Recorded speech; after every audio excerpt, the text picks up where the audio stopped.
Wait until you see what we found in this kitchen sink, or behind the wall that is. Now if you have copper drainage, you could be having this problem and don't even know it. Now this sink was plumbed in about 5 years ago when they redid the kitchen, and they left the copper pipe in the wall. Now copper pipe is a good drainage, however it is susceptible to breaking down essentially, especially when you put chemicals.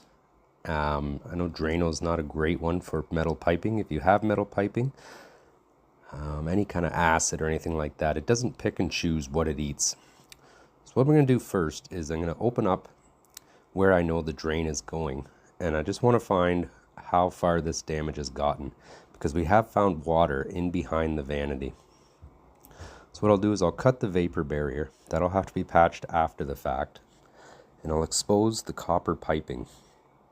Now what I'm doing is I'm feeling for moisture, and I don't feel any moisture here. However, I will have to open up this section anyways to make the connection back to plastic. So at this point again, I'm feeling for moisture. Now I can see water on the bottom plate, and you can see where it has built up there. So there definitely has been water here. However, it's on the other side of the stud where it enters underneath the sink. So what I'll have to do is open this up now and expose this piping. Now I have sped a lot of this up and I made cuts. I'm getting a little better at it. I could still use work. I'm not going to quit my day job anytime soon. But once I expose this pipe, I'm pretty sure that's where my problem was the entire time. Now unfortunately, when copper starts to rot, that typically means the whole thing's about to go. And you can see here, when I run the sink, you can see what kind of leak that is and what kind of damage that has caused. So at some point this will have to be addressed. What we're doing today is getting the kitchen sink back up and running until a game plan can be put together. So we'll cut a section back where I removed the drywall in behind the dishwasher. And at that point I can assess the condition of the copper and if we can actually get it up and running today, or do we have to start plan A today? And hopefully that won't be the case. Now I will be replacing this with plastic pipe. Plastic pipe does last a tremendous amount longer than metal piping.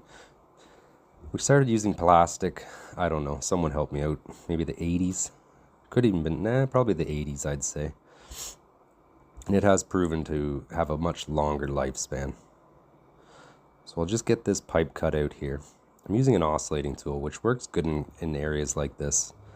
It takes a little bit longer than a Sawzall, but you don't rattle the heck out of everything while you're doing it.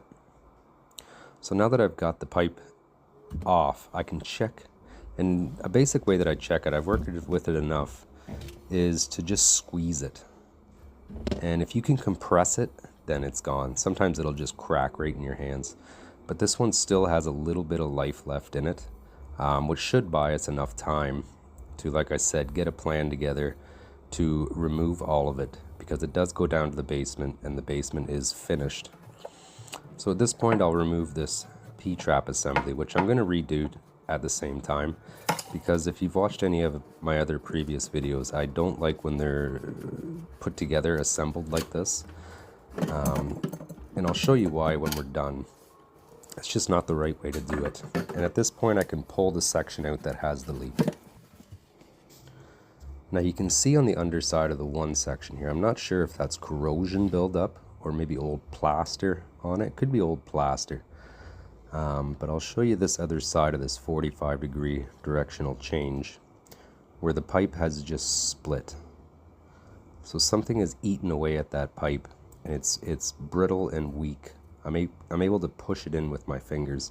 The pipe wall has become so thin that it's compromised and done now.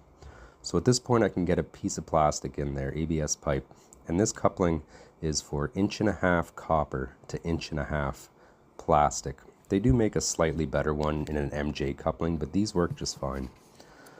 So the one thing I'm going to remember to do here is to spin my gear clamps so that the drywall does not hit them. That's a big one that you'll catch later. You can see how I spin it down. And that's just so I can put that drywall back in once we repair the insulation and the vapor barrier.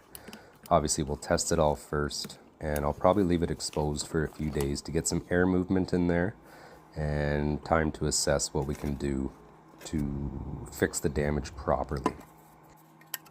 So I did have to put a coupling on because that's the longest length I can get in that wall cavity that I exposed. Not a big deal, but I put a test piece on, and that's just going to allow me to get my proper fall to the kitchen sink drain. And like I said, I'm going to replace the whole sink drain while I'm at it. It never worked properly before. It would always gurgle and back up all the time just because the way it was installed, and they sell those install kits at hardware stores, and they're just not a good way to do it. I am going to use silicone on my drains. I know that drives some people crazy, but whatever. Doesn't get me called back. If you want to use plumber's putty, go ahead.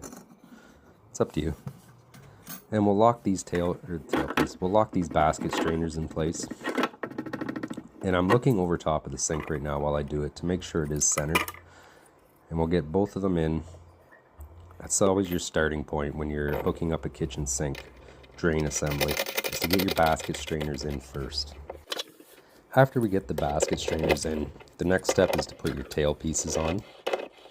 The tail pieces, lately I've been finding some companies aren't including them when you buy new basket strainers. So make sure when you buy the basket strainer that they come with the tail pieces.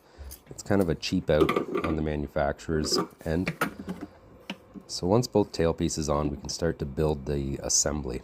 And what I'll do is cut a small piece for a trap adapter and glue that into a 90. And the next thing I'll do is cut another small piece, and I'll put it into a trap adapter, an ABS-T, and then I'll cut a small piece and I'll put my dishwasher Y on. The reason I do this is because it's easy to get the measurement, or the final measurement, of the horizontal section in the kitchen sink drain assembly. And I'll show you that shortly once I get this on. I know this one fights me a little bit. You can see that gasket just doesn't want to pop in all the way. It's not a bad thing that it's tight, at least. And you can see there now I can get my final measurement. And once I get that piece cut here, a quick tip is when you're making this last connection is to turn the trap assembly for the kitchen sink upside down and use the base of the cabinet to make sure everything's level, just like that. And at this point you can pop the whole assembly up and on.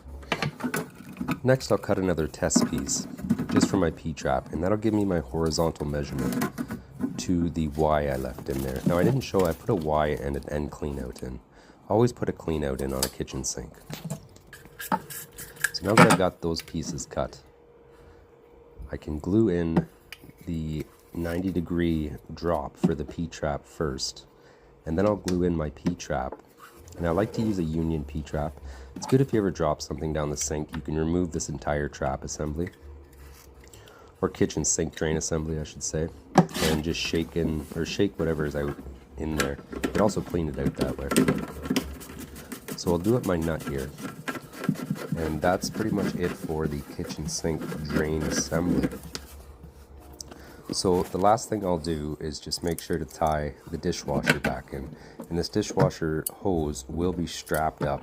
You should always strap these up. If you found this information useful, we got lots of other videos on plumbing tips for homeowners and DIY people, or even plumbers. Maybe you can learn something. Thanks.